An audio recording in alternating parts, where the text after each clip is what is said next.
Hi, I'm Jeff Altman, the Big Game Hunter. I'm called the Big Game Hunter because I've been hunting down leaders and staff for organizations for more than 40 years. Let's talk about the job hunter relationship with a recruiter for a minute. Now, I want to preface this all by saying not every recruiter is capable. Not every recruiter is experienced. Matter of fact, some of them lie and they're incompetent. Be that as it may, let me also talk about job hunters. In the recruiting business, there are a couple of basic jokes that we tell. The first joke that we tell beginning recruiters is, how can you tell a job applicant is lying to you? And the answer is, their lips are moving. The next joke is, how can you tell an institutional customer is lying to you? The answer is, their lips are moving. The third one is, how can you tell a recruiter is lying to you? The answer is, their lips are moving. Now, it's not that everyone's necessarily lying. Everyone's posturing for advantage, whether it's you, the recruiter, the employer. So everyone's trying to get the best deal possible. However, let me talk with you about a stupid thing that job applicants sometimes do. And I'll just tell you a story from a recent week of mine. There's a person I've been working with. He's a very veteran guy in IT. I met him about 6 weeks ago. He'd been out of work for 5 months. Couldn't understand why until I started working with him. Now, he says one thing to me, he says something different to a client.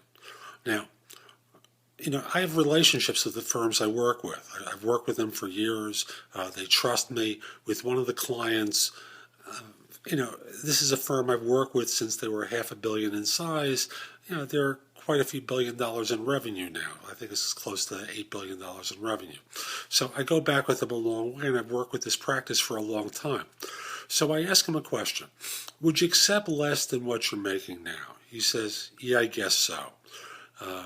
How much less? He tells me. I talk with my client. They were unwilling to pay what he was previously earning. They just didn't see the value in it. The number he now quoted to me was now within something they found acceptable. So I schedule an interview for him. He talks with my client. They ask him, how much will you accept? He starts with the original salary. Wrong. You don't do that. The impact of that was they come to me, they ask me about it.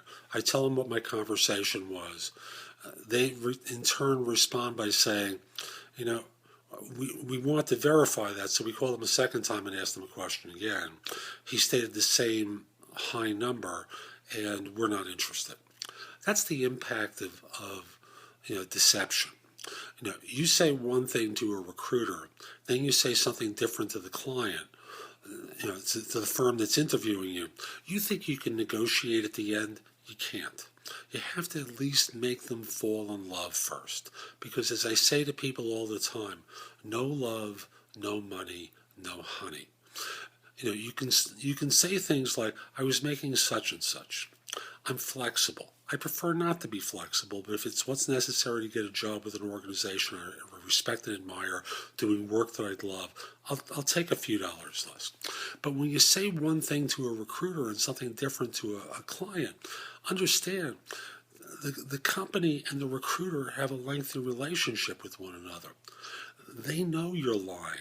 They know you're blowing smoke at them, and they won't tolerate it because they start asking themselves pretty quickly, what else is he going to lie about?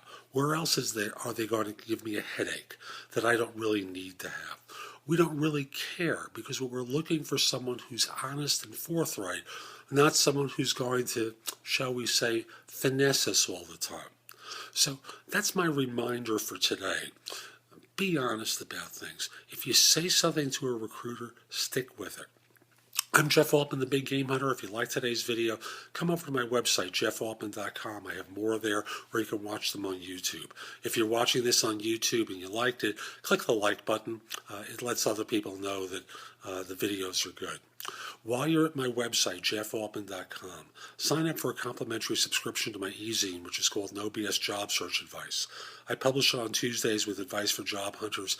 The advice is good anywhere in the world. No matter where you are, this advice is good for you. You can also read many of the articles I've written for it previously Plus, listen to podcasts on my radio show, No BS Job Search Advice Radio, which I broadcast Monday mornings on Blog Talk Radio at 9 a.m. Eastern. The podcasts show up later that same day on my website. You can also post your resume to more than 50 sites from mine. Use the easy-to-work-with Career Builder links that are on the homepage on the right-hand column. Below the fold, as we used to say in the newspaper business, but, look in the right-hand column, you'll see them. You also have access to Indeed on the links page and Job Search Universe on the home page on the bottom, both of which search thousands of sites concurrently for job leads. And again, the leads are good worldwide. You can also find out information about my books and guides to job hunting as well as other people's books. So this is Jeff Altman, the Big Game Hunter. Hope you found today's video helpful. Hope you have a great day. Take care.